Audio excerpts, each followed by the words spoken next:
Hello and welcome to the ninth episode of this virtual panel discussion on brands of Bharat, where we discuss strategies, best practices, and efforts in the area of content marketing, especially made by some of the best brands in India. You and to do what? To tap the attention of the Bharat consumer. Right, the festive season in Bharat is eagerly anticipated by both consumers and marketers. However, since the pandemic, festive shopping, as we know, has changed drastically. With digital consumption on the rise and consumers and brands shifting to online means, the marketing strategies are expected to transform even further in the upcoming festive season. In this episode, we aim to discuss the dynamic shopping habits of the Bharat consumer, how marketers are basically prepping up for the upcoming festive season, and the increasing importance of content marketing in all this and in their overall marketing strategy. Right, we are very thankful to Nukkad by Stage team for helping facilitate this discussion.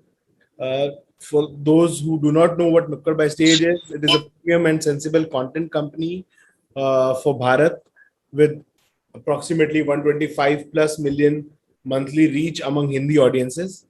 Produce and deliver very informative and empowering content, um, uh, especially with humor and satire as a base, with help of their fictional characters, which are derived from a real world. And their main shows are focused on finance, trends, tech, game, entertainment, current affairs, health, etc. They've also established a video content lab where they make research based content with data driven approach for brands for various purposes. Right. So now let me begin by introducing the panelists one by one, and in no particular order. I wanted to welcome Richa Parekh. She's the head digital marketing at Aditya Birla Insurance. Then we have Aryan Kothari. He's the creative and content lead at ballebazi.com. Welcome, Aryan. Thank you, Rahul. Thank you for having me. Next, we have Megha Manchanda. She's the VP marketing at DBS Bank. Hi, Megha. Hi everyone. Thanks for having me, Rahul. Next, we have Sanjay Mehta. He's the joint CEO of Meram India. Hi, Sanjay. Hi, Rahul. Hi. We also have Raghav Bagai with us. Raghav is the co-founder of Socio Wash. Hi, Raghav. Hey Rahul. And finally, we have Runa Suna with us. She heads revenue for Nukkad by Stage and is also my co-moderator today. Welcome, Runa. Yeah, absolutely, Rahul. Looking forward to some great insights and discussion today. Sure. And I am Rahul Puri, founder and editor of Agency Reporter. For my first question, I wanted to ask the agency guys on the panel, and Sanjay and Raghav will tell me how, in their opinion, consumption habits of people living in Bharat change during festive season. This is especially times when they have when we have seen drastic changes in the consumption habits. Sanjay, you go first, and Raghav, then you can just pitch in. Over to you, Sanjay. Sure.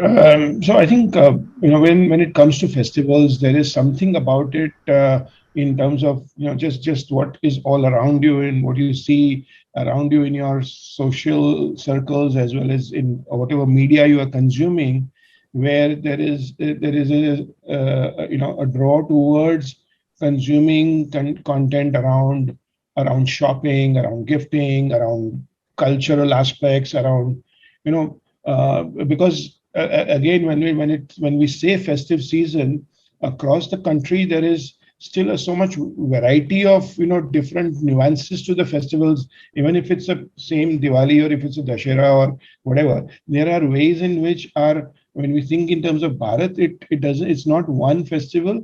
It's different nuances of the same festival, and everywhere there is a certain cultural context to it.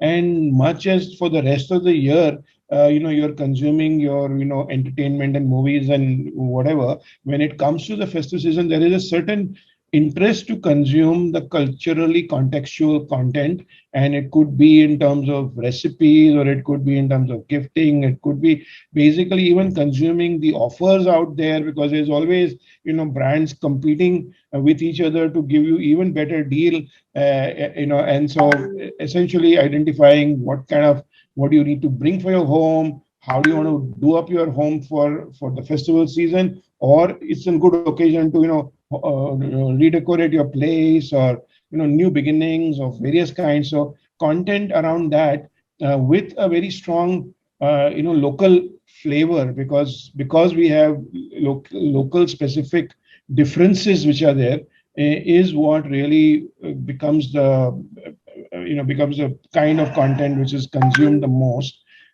during these 3-4 months, I would believe.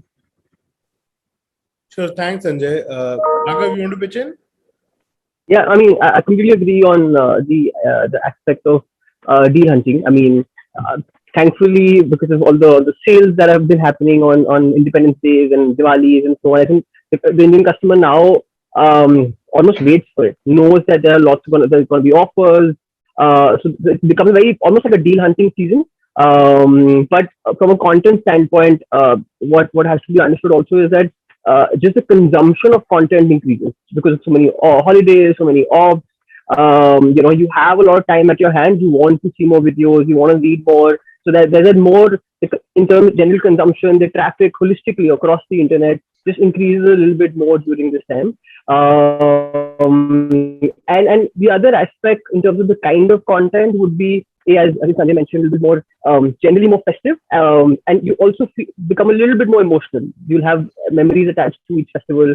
So whether it's, let's say, a happy memory, or someone might miss something, miss someone at the Diwali, someone may not be at home. So everybody just gets emotional about some aspect. So that will be always there during festive season. And I think lastly, there is this whole desire to break from mundane, because throughout the year we're talking about work from home, and all of that. This 2 months you wanna just take a break from all of that, and celebrate the festival, celebrate each other. So I think that's a little bit about what we've seen in terms of how festival content consumption shapes up. Sure, thanks, Raghav. Runa, you'll have something to ask. Yeah, sure. My question is for Megha. Megha, this is for you. Financial institutions also flood the market with lucrative offers during the festive season, as we know. How do you stay ahead of the curve with the help of content marketing? Runa,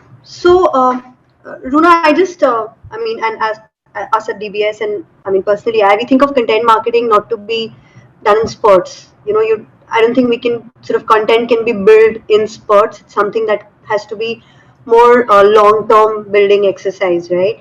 So I'll tell you two of our actually existing content portals, which are forever on content portals. One of them is called the Live More Zone, that pretty much epitomizes the philosophy that DBS Bank has, which is live more, bank less. So when we have a sort of proposition that says live more, bank less, we believe content is actually one of the most beautiful ways in bringing that proposition alive. The other, and I'll talk about Live More Zone in just a minute. The other is something that's very fresh, and it's called Study Abroad.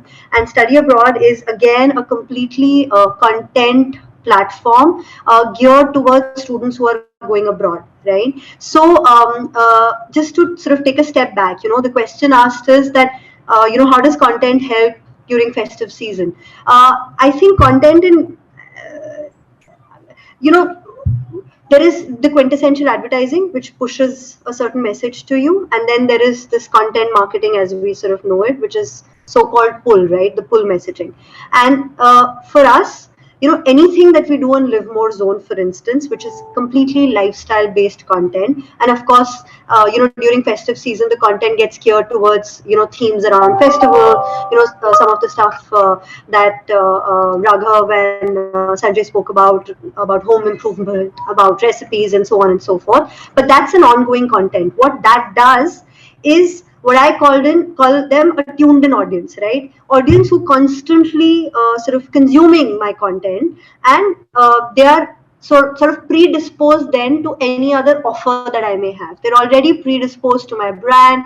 They have a certain sort of positive intuition, if I may call it, about my brand, right? Of course, when it comes to festivals, the content gets geared towards, like they said, more cultural themes, more nostalgic themes, or themes that are led to the how-tos of how to bake and how to improve my home. But to answer that question of yours, that am I going to flood, my sort of, let's say, marketing interventions with content? For me, it's ongoing. My social media interaction is ongoing. Yes, I will have content which is geared towards, let's say, loans or home improvement, so to say, or other such products, deposits, because you have some sort of bonuses coming your way, and so on and so forth. But content, in my mind, is more long term than it just being done in spurts. Thank you, Megha, for such a great insight. Yeah. Richa, we would like to have inputs from you that how does the insurance sector look at the festive season? Do you go the extra mile with themes and offers specifically meant for capturing the consumer during this particular time? Got it. Yeah. Thank you, Renu. So, for insurance, sadly, there's one thing that IRDA does not allow us to give any discounts on premium per se. You know, so we are not allowed to give any discounts, whether it's festive, it's non-festive, and that's why for the insurance sector it becomes doubly challenging. That how do we engage or get the right content in front of our consumers, especially when all these hooks come in the picture, like festive season or a particular topical day. And that's where our USP as Aditya Birla Health Insurance comes in the picture, which is of 100% health returns. So what you do is once you buy Aditya Birla Health Insurance policy and you walk 10,000 steps a day, you get something called active days. And if you get, X number of active days in a month, we actually return your premium, up to 100%. And that's how you can stay fit as well as um, get your insurance and your coverage for the entire time period that you are a Aditya Birla Health Insurance customer. So this USP, that is the whole ecosystem that we have built for health, has actually helped us a lot in content marketing, because instead of doing the regular, like how to have the healthy sweets, or the recipe content that Sanjay mentioned, which I agree with Megha that it is BAU and that's something that we do on our blog. But when it comes to a festive season, like say Diwali and Ganesh Chaturthi and all these things coming up, we ought to be different, and we need to create eye-catchy content marketing rather than keeping it typical to just recipes, sweets, or just educational content of health insurance. So health insurance, or any insurance for that matter, has always taken the route of scaring people that, oh, what if you die, or what if something happens to you? But that's again something that we avoid at Aditya Birla, where we take the positive route, where we offer this USP that we have, especially during festive season. Like last time, we offered it as a health ka bonus. So every time in Diwali, you get a bonus. So we actually positioned the whole health returns USP of ours, that why don't you get a health ka bonus this time? And along with enjoying your sweets and having all your festivities, you also keep fit. You do your 10,000 steps or work out at a gym. You get your active days, and it's a win-win situation. You're enjoying your festival and you're staying fit and you're protected and covered by insurance like us. So I feel we really need to, in this era, I mean, content marketing honestly has always been there. But now it's got this shape and form where we are having this discussion and this episode where we're taking it more seriously. So it's very important that now it's high time we find new routes to, address our consumers just the way we did, for Diwali, or we have even BAU content, like Megha said, to constantly engage the users. And also, I would want to put a little bit of light on the formats. That it's not just the written content or videos, the new forms also which are coming up in terms of voice and other, formats of content marketing. Even they should be adopted, because like I said, content marketing has always been there. But if we just think of content marketing as a blog article or an emailer or something, it's high time we come out of that and think of innovative hooks, target different segments, and look at different formats. Thank you so much, Richa. Okay, Sanjay and Raghav, the next question is for you. The effectiveness of content marketing depends on multiple factors such as brands, tonality, personalized experiences, and the platforms being used. What are some general guidelines that brands should follow to effectively capture attention, especially during the festive season? Because there is so much a plethora of advertising happening that time. So just share your inputs on this. Whether it's a festive season or otherwise in today's day and age, I think there is definitely clutter. I mean, the kind of content consumption that a typical user does, there is so much for them to consume. I mean, even as a user, like, I mean, I may not represent Bharat, I might represent more of the India part of it, but today, most of us go and, start surfing on Netflix, and there's just so much choice. I mean, there's so many things to see, for example, even from entertainment point of view. So then for any brand or any content to, capture the user's attention and interest and, basically get them to consume, it needs an effort, and it can't be, one more of the same kind. It needs to stand out, right? So for that, I mean, at Miram, we have a few fundamental approaches to this, and I can share with you on those bases. So of course, at the outset, we try to figure whether the client as well as the as a consumer of the content, is it set up for voice? What kind of language you would want to communicate in? Again, if it's Bharat, then what kind of regional languages you want to get to. Video is of course the most utilized mode of content for something. So is the setup, is it a good thing to go for video? So those are at a higher level some fundamental questions. But when it comes to content, decisions, at the outset, we look at content in three forms. There is lightweight, middleweight, and heavyweight content. So what's lightweight content? Lightweight is your typical social media post kind of thing, right? Middleweights is the kind of articles or listicles, typically 400 500 words of text, or maybe a 2-minute video or things of that kind. And the heavyweight is the little longer form of content, maybe a more deeper article or a longer video or something like that.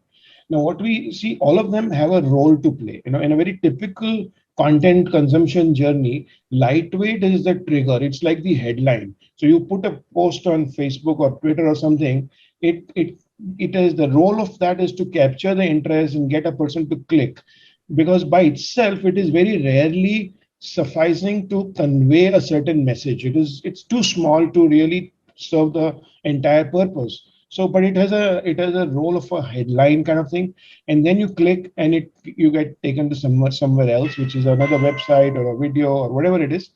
That's where the next bit of consumption happens. Now, here is where medium weight content, which is a kind of content which I would say is consumed within 2 to 3 minutes of time. Whatever be the structure, whether it's a text, whether it's video, whatever it may be, is the most popular form of content, because in a typical busy day, you have lots of opportunities to quickly consume. You may be waiting for your elevator to come, you may be waiting for your Uber to come, or wherever else, somewhere you're waiting in a waiting room for to meet somebody. There are those kinds of time availability, and you kind of quickly consume a piece of content. So that's the most popular and most ideal kind of content to populate with. And only the real engaged and interested user then goes and consumes the heavyweight content. And then when it comes to middleweight content, some key points to keep in mind, some of which were mentioned by Megha earlier, for example. One is that you need to have it always on. Like content is seriously not, like she already mentioned, it's not about doing a bit and then remaining quiet. So it's got to be always on, because then when the consumer connects with your brand on a continuing basis, it's got to have some core knowledge. I mean, something you are imparting, coming out of some understanding, some facts, some information that you have, that you're sharing. Third is it's got to be relevant. It has to be, in fact, highly relevant. So whether it's for the right content for the consumer at that point, or for the moment, like, it's in the festive period or whatever. So whatever you think in terms of the consumer's mindset at that point, how can you be highly relevant? Now, to be relevant, you got to go to become micro-targeted, because it's not a one-size-fits-all world, right? So you can't be relevant with one piece of content. You can't be relevant to everybody. So how can you be micro-targeted? Because today, from a targeting point of view, from an audience reach point of view, you are in a position today with digital to go in a very smaller cohorts. You don't have to be, television ad which has to go on a, a prime time and one size fits all. It's not that. So how can you be micro targeted? You as a brand, you can also get into the zone of being transparent and share something about the brand. It could be behind the scenes work, or how did we make this thing or whatever. So a little bit of transparency kind of content interests the user.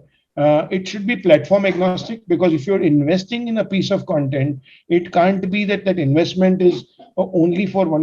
Do you have something which can fit? Because there are different consumers coming on Instagram and different coming on LinkedIn and different coming on Twitter and wherever. So how can you have content which kind of works on different platforms, on devices also? It can be good for desktop, it can be good for mobile. And finally, it's got to be search optimized, because the discovery, you may put media behind your content, but finally the discoverability is coming through search engine. So how can it be optimized for search? So these are some high level, fundamental principles to think about when you think in terms of content marketing. Thank you so much, Sanjay. Raghav? Yeah, perfect. No, makes sense. I think there are a lot of points which absolutely relate to as well. Just to add a few more, though, is that I think a fundamental point is less is more. With the generation, with how the attention we all of us is now, the longer the video, the less is the chance that people will actually see the image entirely. So yeah, I mean, if you make it crisp, it's going to be way, way, way better. That's one. Second, and I think it's a big sort of almost like the next couple actually are sort of almost very common mistakes that we've seen brands do, is that there's always this, we spend a lot on, let's say, making a Diwali film, but we spend, let's say, maybe 50% of that money on actually promoting it. And that just doesn't work. If you the formula that we simply have is, if you're spending $1 on creating the asset, you have to spend at least 5x that amount at actually making people see it. Otherwise, you're just not going to get a return. So I think that's one big point that we always set our brands. The other point is, again, this is actually something which was very common back in the day, maybe like 2, 3, 4 years back, but now it's changed. Is we often as brands mix a message and our brand. We think that, hey, we'll pick a particular issue and have a subtle integration and it'll be great, but it doesn't work. The idea is that people call out your authenticity. People know that, hey, it doesn't solve for anything. So what we stand for is that, hey, you want to go for an ad, go for an ad. Talk about your product, do it in an entertaining manner, in a relatable manner, make your product the hero, or make it about the message. When you try to do both, nothing happens. People are really looking for authenticity now, and it just doesn't blow up. So I think that's point 3. Fourth is that because it's so crowded, as a space, everybody will do Diwali, everybody will do, let's say, Navratris and this and that. So you've got to pick up almost like, let's say, your niche and your festival and your insight. We have a brand which doesn't do so much on Diwali. It rather does stuff on Durga Puja. It knows that that's one festival that I want to go big on and own it. So that works, right? Like you're owning something which is not, let's say, done nationally to that level. Similarly, there are brands who are doing Chhat, for example. So you own certain festivals and sort of, find your insight and make that yours, rather than competing for the big prize, which is Diwali, and the budget. If you know your budget, if you know that you're not going to be able to compete with, let's say, some of the recently funded brands and so on, you've got to be smarter about how you're going about it. So I think there'll be some 3-4 points in terms of some, let's say, broad guidelines for a brand. Okay, thank you, Raghav. Over to you, Rahul. Yeah, thanks, Luna. Richa, I'm going to come to you and ask about videos, right? So videos form a very crucial component of content marketing today. So in your opinion, do videos work equally well to reach out to the Bharat audience effectively? Aryant, and then you can just pitch in right after Richa finishes. Sure. So I think definitely video is the currency today of internet. We've produced or probably created almost 250 to 300 videos in the last year. And those videos have been of different form. It doesn't have to be like a uh, properly produced video where, like how Raghav said, you're spending a lot of money in that one particular asset and then not having enough money to promote it, which is honestly always the scenario in our case, that the video production takes a lot of money, but the media is not justified to the production money. However, the quality of asset is of prime importance, and hence you are forced to take that direction sometimes as a brand. However, we identified a very nice way to solve this whole issue of money versus video by identifying very very different forms of video. So there's something called interactive video, where it's like a quiz where the consumer actually can interact with the video, answer certain questions, and then keep moving ahead of that quiz like a game. Or and this form of video really works for our on ground engagement, where the agent goes to the customer, or he's trying to approach him or her, and he's trying to convert him or her to buy a health insurance policy. So a gamified version of a video is one way. GIFs or small 5 seconders, 10 seconders, which are called Google bumper ads, or in-stream ads of Facebook, which are just animated versions or slideshows. Even those work quite well when it comes to performance marketing, when you're trying to directly inform the user of the best features that you can get in this insurance. And if he's in the bottom funnel where he's about to buy one already, he gets converted through that video. So I feel in video marketing, we always imagine or we think of a like a hotshot celebrity influencer and a 30, 40, 50 lakh produced video. But according to me, that has changed now long ago. GIFs, animated videos, presentation, slideshow type of videos, or like I said, gamified interactive videos, live videos. I think live videos really changed the game, because last year when COVID started, we started going live on our Facebook and social media pages 4 times a day with 4 different influencers. One for fitness, one for nutrition, another one for mental wellness, and the fourth one was a doctor. So because we were not allowed to go out and consult our doctors even for regular medical issues, we got our doctors, we got an oncologist, we got a diabetologist, we got all possible doctors from our hospital network, and our customers as well as prospects could ask questions to those doctors. So I think this whole video marketing game is also changing, and identifying how intelligently you find the right format of video also, which appeals to your audience, serves their purpose, adds value to their life, and fits your budget, and you can promote it also. And like Raghav said, do justification to the media. I think that's very important. So the campaign was called Health from Home, and it still goes on, by the way. Every month we have at least one live now. Obviously, with COVID, digressing and everything opening up gradually, people don't have as much time as they had before. So from 4 sessions or 4 lives a day, now we are down to one live a month. But we've gradually, taken it down, and it really helped us to get the brand recall and show the empathetic side of our brand, that we care for you and we are not just here to sell insurance. We are here for you as a health partner at every moment. So, Richa, nice stuff there.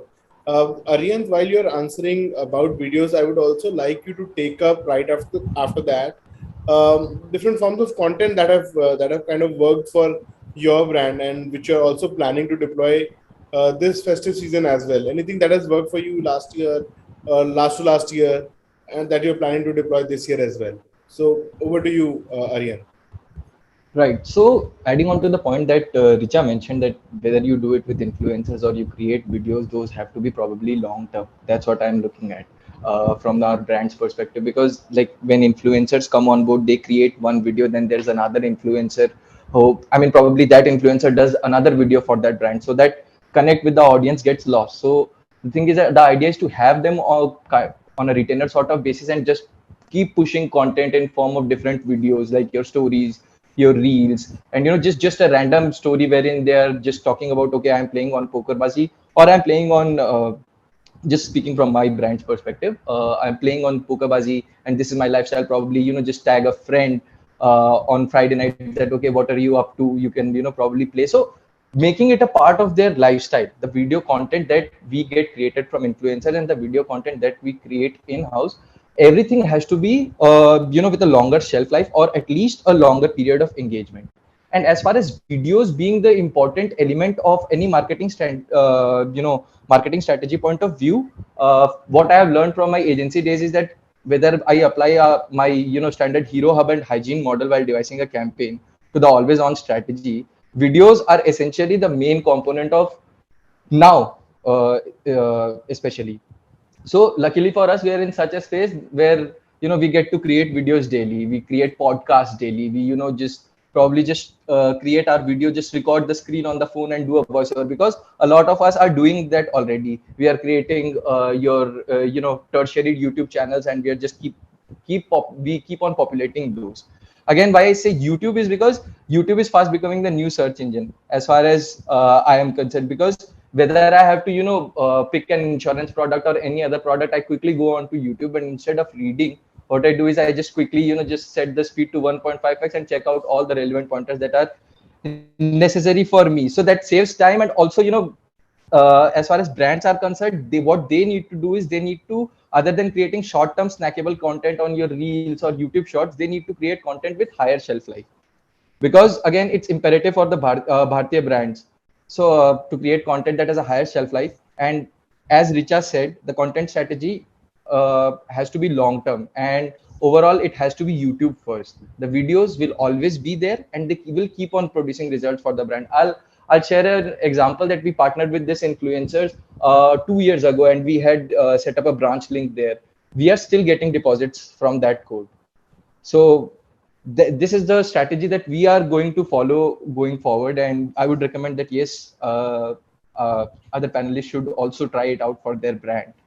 Also, more than that, what I feel is that there was this tweet that I came across once which said that it almost feels like a crime to have your meal without watching anything. So the avenue for the content, the way it opens up stuff for us. I'll give you a personal example. I started playing snooker, and all I did was kept watching on snooker videos. So similarly, if you are from my domain, from fantasy cricket, if you are a cricket fan, we constantly have different buckets to push our users and watch our videos and stay constantly hooked. And just like Megha said, that we keep the predisposed audience already hooked onto our channel. We keep on creating content that's of interest to our hyper engaged audience. Another example that I would like to cite here is Cred. We know that they have the big budgets, they create all those quirky advertisements, but the way they are following it up on YouTube with more finance related content. They are doing a series with Vishnu Kaushal, wherein he comes and he talks about how to make money if you're a sneakerhead, how to make money from memes. So not just related to finance, but also what's going currently. So that's one. And again, building onto the point that Richa said, that an ad created through a video template on Envato can sometimes produce better results than a production film. We don't have the budget. Typically, what Raghav said, that the ratio should be 1:5. I believe agar 1:2 bhi mil jaye na, that's also enough for us. So that's the thing. When the growth team, so typically I have this habit of getting into the data pointers and figuring out, if the growth team comes back to me and says that, okay, this video ad has been watched only for 12 seconds. So the next time I'll keep that in mind and create the content accordingly. So that's how we have to play with the videos. There are different formats, there are different buckets. We have to keep it long term. We have to ensure that there's a higher shelf life to get the most out of the, whatever spends we have done in producing or creating a templatized format.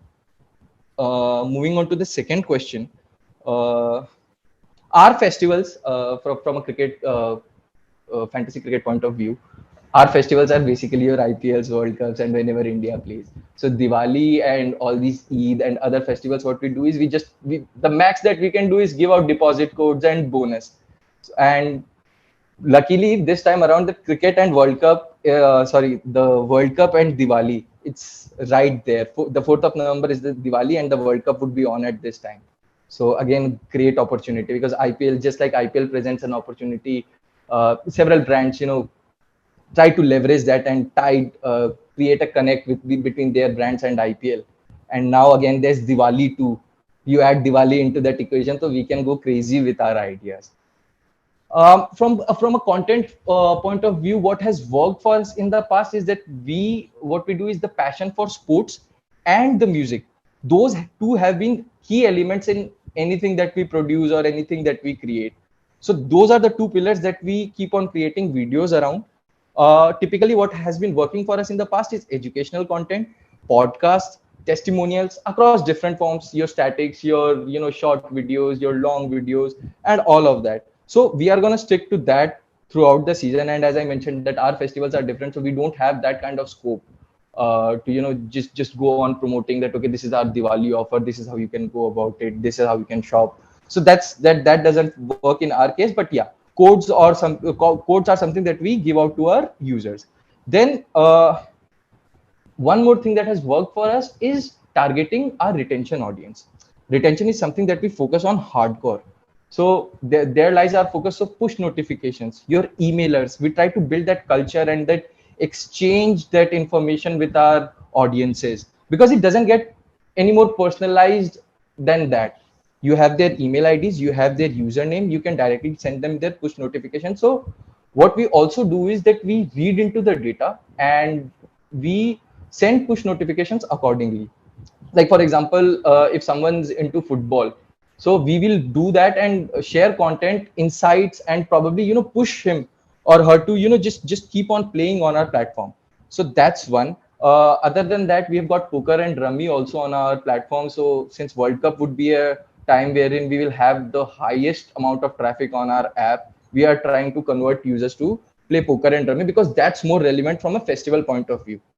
From a Diwali point of view, people would like to play poker, and of course, cricket would be going on. So they would, obviously, the match would be going on, and they would have their own table set, and probably they can, just considering that still people don't visit each other at their home. So that's why we are here, poker bazi and ballebazi and rummy bazi. So bringing you all together. Sure, Aryan, that makes a lot of sense. Thank you so much for that. Runa, over to you. Yeah, sure. Megha, this is again, circling back to you. The economic impact of the pandemic is equally visible in, how businesses are transforming their strategies, as we are all, witnessing that. What special content marketing initiatives or campaigns you have planned for achieving the targets during the festive I season? mean, I think we sort of spoke about it in the beginning, Yeah, right? Which is, right. I mean, yeah. So I go back to it. Not so. If you ask me what specifically we've planned for the festive season, I'll share another example. Actually, what we do is for our high net worth clients, we have something called, and the NRI clients in particular, we have something called the Indian Homecoming. So, the pre-COVID days, the homecoming was like an offline festival of sorts, wherein you would engage that audience with everything which is culturally relevant, sort of brings them back to their roots, reminds them, of let's say recipes, coming together on, and festive becomes this great sort of sort of family occasion, and that's the time when the NRIs also tend to come home. Now, in this post-COVID world, and for instance, the Singapore-India corridor is one of the heavy corridors for us when it comes to NRI audience, right? And you know how Singapore is like sort of. Not letting, I mean, actually a lot of countries are not letting Indians either visit them or let people visit the country, right? So at such an occasion, if let's say a brand could create that sense of homecoming without actually the people coming back home, that's for me real power of content, so to say. And so what we have is events planned wherein you can sort of cook let's say street food recipes that you would be missing a lot, from back home, the panipuris and the dhoklas, and with your own sort of family members, you could, so there is this sort of event that we have where you can cook it together with your family. Then we have something even more, what I think is very sweet that we planned is actually you can sort of gift a fancy meal to your family back home. So the NRI audience, so who's sitting outside, can sort of plan an Oberoi meal that gets delivered to their family, and they can all sort of get on a video call and have it sort of together, right? So these are some of the initiatives, again, which is a part of our sort of year-long NRI content calendar, so to say, but this is sort of more in tune to what we do during festives. Again, going back to our Live More zone, which is the lifestyle content. I mean, I'll share sort of anecdote from Live More Zone, is that one of our most sort of viewed blogs is the dry days in a state. So we have a dry days in Delhi for 2021 and dry days in Mumbai, and that's one of our sort of most sought after content pieces on LMZ, right? So once we figured that out, how do we now make that to be more engaging for our audience, right? So can we now tell them some cocktail recipes for home? Can we sort of since you can't step out to sort of have fun during those dry days, can the fun be brought home, and especially during festive season? We know a lot of festive days coincide with the dry days, so to say, right? So it's having your ear to the ground. It's being sort of very know the pulse of what's going around you, what's the consumer feeling. So yeah, festives give you some of those specific occasions, but again, for me, it's just constantly knowing what's going on in your consumer's life and engaging with them in sort of various formats. Yeah. Sure. And for the sales team to achieve their targets also must be aligning with all these, special initiatives that are being taken throughout the year. Yeah, and like one of the things that Arihan spoke about, for us, there are two kinds of audiences, right? Which is your audience that you're trying to acquire, which we call the new to bank, and then there are the existing to bank audiences, right? The content is sort of geared towards both, but is what sort of is very sort of in a very cliched manner, fairly omni-channel. So you may have your social media running some campaign, but that's also reflective in the EDMs that we send out to the sort of customers. So yeah, I mean, if you say, is it geared to sales? So there is a new product launch that we're going to have, let's say Digi Gold, right? Now gold and festives season sort of again meets in very naturally. Can I build in content that helps in the pushing of the sale of my product? I mean, for me, that's how the drip marketing would work, right? So yeah. Okay, thank you, Megha. Arihant, again, coming back to you, I think you have partly answered this question already. But if you can, share, if you would like to share anything more on creating innovations, something different which attracts more eyes than regular and traditional practices, of serving the customers. So you can share some more experiences of, any of the innovation that you have come up to expand your reach and serve your customer better in Bharat. Sure. So typically, again, the scope is very limited when it comes to creativity from our point of view, because you have to be very direct. You have to sell. पैसा दिखाओ लोग आएंगे. So Dream 11 basically what they did was they cracked the code and they set up with one branding element and one direct element, right? Which is your hardcore acquisition, and one is just talking about the brand. So we tried to, what we did was again the leveraging the emotion of the game. So what we did was we got Divendu Munna Bhaiya from Mirzapur on board right after the season 2 ended. His popularity was at an all-time peak. So initially what our plan was to create an A to Z of all the reactions during match moments. That didn't turn out to be well. So what we did was there was this dubstep kind of video that we had seen, I don't know, a few years ago. So we brought that back. Sometimes, trying out what the cliches are, that also helps. So we had that footage with us, the A to Z bit. And then what we did was we created an anthem out of it. So it became an instant hit. From an innovation point of view, what I believe is that we need to understand what the audience wants first. So innovation has to be just to serve the audience. So it's essential to come up with new product features as per the audience's behavior. A lot of research goes into the process of team making. People say that, okay, this is, ye jua hai and all of that, but it's actually game of skill. We give you 11 chances to make your team. So a lot of research goes into that process. If you are a recreational user, so there are basically 3 types of users that we have: recreationals, regulars, and aspirationals. So aspirationals can be targeted through your, aao yahan pe paisa kamao. Recreationals are guys who think that they are cricket experts and they, just take a shot at it. And their intent is that they want to make money quickly. So if you enter with that intent, of course you are gonna fail. What you need to do is, a lot of research goes into it. So what we thought that, okay, this is what people need. Even a recreational user need to know, okay, basis these pointers, I can make my calculated picks. So what we did is we came up with a feature called player intelligence, wherein we put together all the data that's required to make your top teams. It's called the player intelligence feature. and it has all the data pointers that you need to make your top teams. And so that's how we are innovating. We are understanding the audience's problems, and we are trying to tackle that through innovation.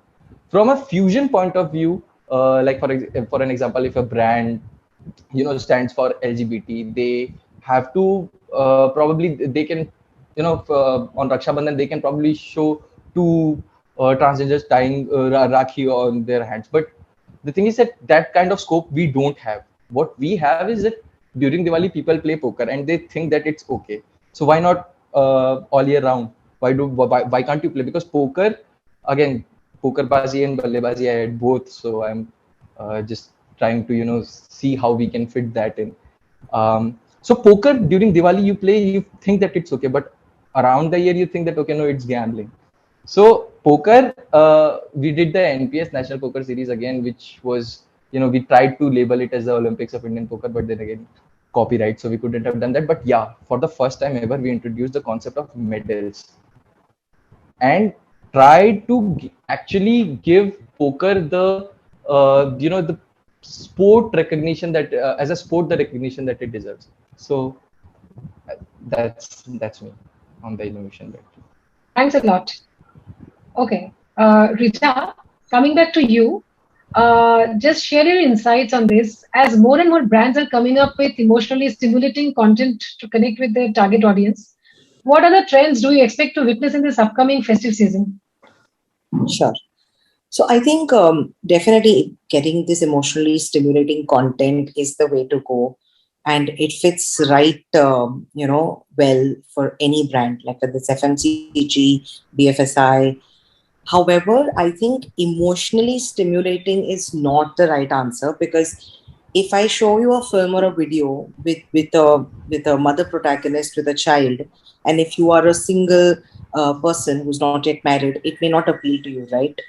Hence, just going with the route of emotionally stimulating, according to me, is probably like just closing your eyes and targeting one persona. So the biggest trend which I see, and even I personally try hard to get that across, is how do I personalize the content? How do I contextualize it? So how do I show to a woman who is married and has kids a content piece that is family oriented, rather than showing the one size fits all and having the same content piece for everybody. I think it's extremely important that we stop the mass approach for content marketing, because I know that content marketing has only now become relevant in the market, and now comes the next big step of how do we customize it or personalize it.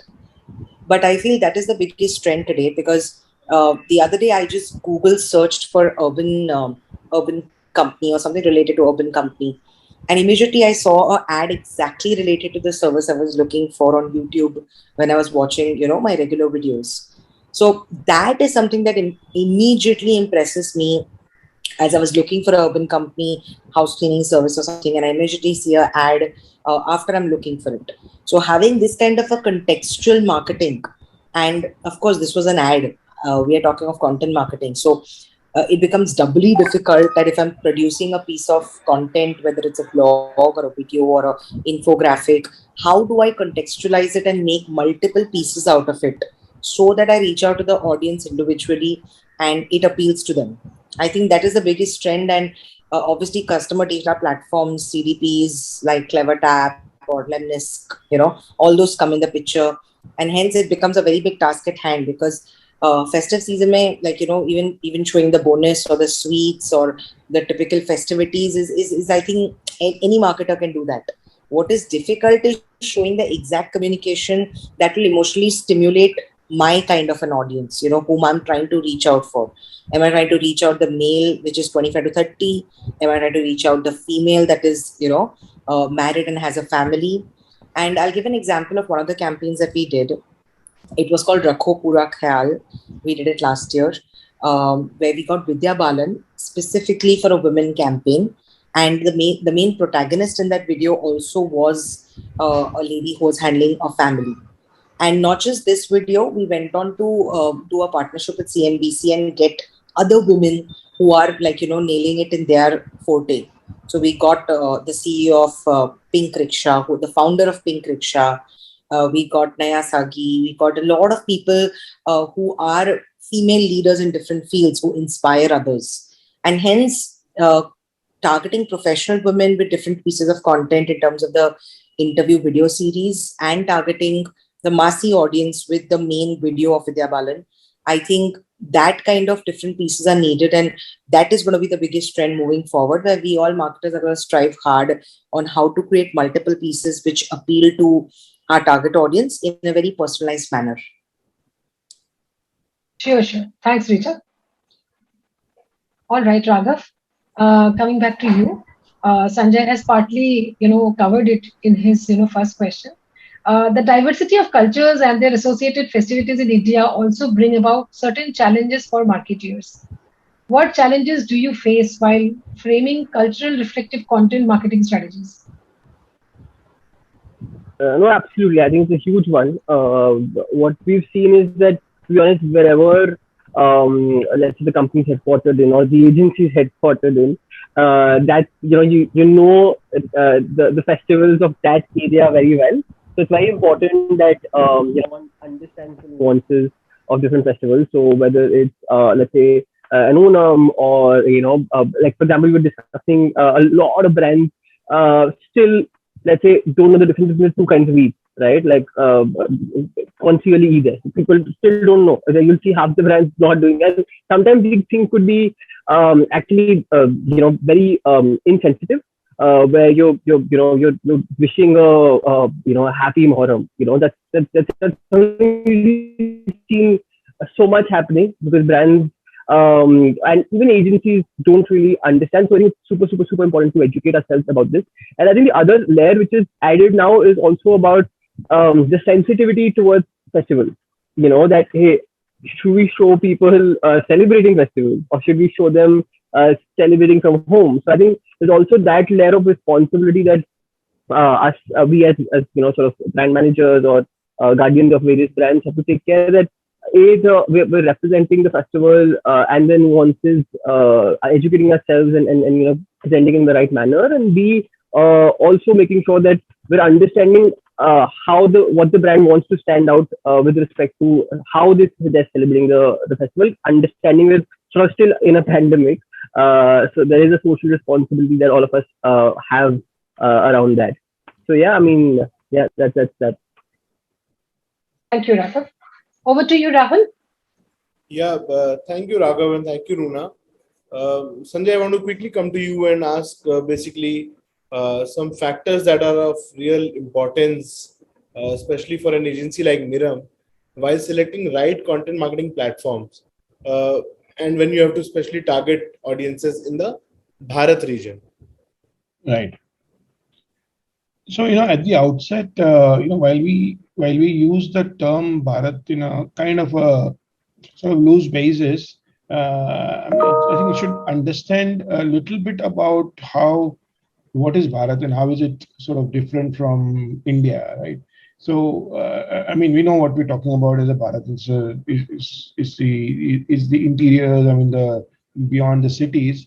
And today, if I would say the audience in Bharat is almost like it's 90% to India being 10% in terms of the kind of opportunity and kind of consumption pattern which is there. But the nuanced difference is that Bharat probably prefers a lot more of mother tongue and regional content versus India, which prefers English. There is a lot of rootedness to community is much more in Bharat. When it comes to India, there is it's more westernized. It's like it's become a melting pot of sorts versus the regions are more rooted to the community. So that's a difference. One other very important difference is the average age of when I say age, the number of years on the internet for a Bharat user today, maybe in the region of 2 years, 3 years, because a lot of new adoption has come in the last 2-3 years, and whereas the India user is a lot more internet savvy. And now, what difference does it? How does it create a difference? Is that most of us who are maybe from India have seen our own journey of internet consumption. And I remember for sure that in the early days when when we were first making our sort of finding ourselves in the internet space, it was everything which came up was novelty. So you were willing to consume whatever came up. There was a lot more curiosity, a lot more inquisitiveness about experimenting with content. And then as the time goes by, and as you kind of get to a point of fatigue with that consumption of anything and everything, then you start becoming very, very selective, and you start looking for the you value your time a lot more, because you end up that, you went on to YouTube and you started clicking one after the other, and you lost an hour and you didn't realize where you had started from and where you ended up going, because you kept clicking links. You went into like that black hole of consumption. So now probably a lot of the Bharat users are still there. As we think in terms of that 600 million or whatever going to 700 million and whatnot, and there's going to be a lot of new users which are still coming in, and most of those are coming in Bharat. I mean, pretty much all of them are coming in Bharat. So you need to understand that how that difference is there, right? Now, the second part is that a lot of so one is the regional content, and then the backdrop is that in the initial internet was made for India, or made for the Western world. So there was a huge amount of existing content is unfortunately skewed to English. And while slowly but surely it is getting converted to regional, you in the English content had several years of start, and then the regional content, which is not about just Hindi but several languages. So you need to multiply the existing content several times before you kind of have enough amount of content choices for the Bharat consumer. So that all is happening. So in the meantime, there is so much content and which is being absorbed and consumed. The other part is that there is a certain literacy level differences. So if you look up like a keyboard, and you've got to type out a lot of content to search and find it, it's not the easiest. Even on a small mobile phone keyboard, expecting somebody who has just come onto the internet, which is more likely to be a person who's not that as literate as you would be in a well-educated person, then for that person to key in very precise URL or something, or search term, is not the easiest. So all this points to content which absorbs the two V's, which is the voice and vernacular. And I think Richa mentioned when she spoke earlier that voice is becoming huge, and voice not just to consume content, but voice for the user to search and find content through voice commands and voice consumption. I mean voice searching. So that's one. So your content being friendly to voice commands and a lot of vernacular is what works. So platforms which can enable these platforms, which can allow this kind of content and this kind of content marketing, are definitely preferred. Localized platforms generate higher traction because the audience identifies with those kinds of platforms a lot better than some international brand of platform. And finally, I mentioned that there is a lot of English content which has got to become more regional friendly. Now, so say as a brand, you have invested a bunch of content, and now you say, okay, and I need to go to Bharat and I need to make it friendlier. The one option is to translate.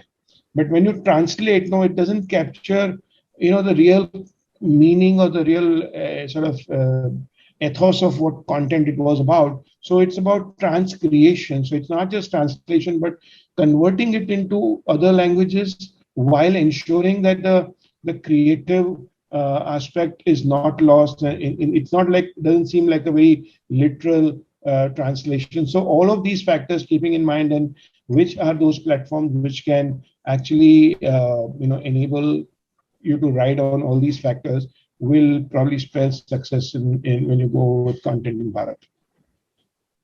Yes, and there's definitely some great food for thought there. And I think we're just out of time. We'll just close here. I'll just give my 2 cents on it, and then we'll wrap it up. What I feel about is it that the rapid growth of online shopping amongst consumers in Bharat has made it very crucial for brands to focus a majority of their efforts on content marketing, right? Um, the way a strong content marketing strategy is able to build trust amongst consumers is something to look for.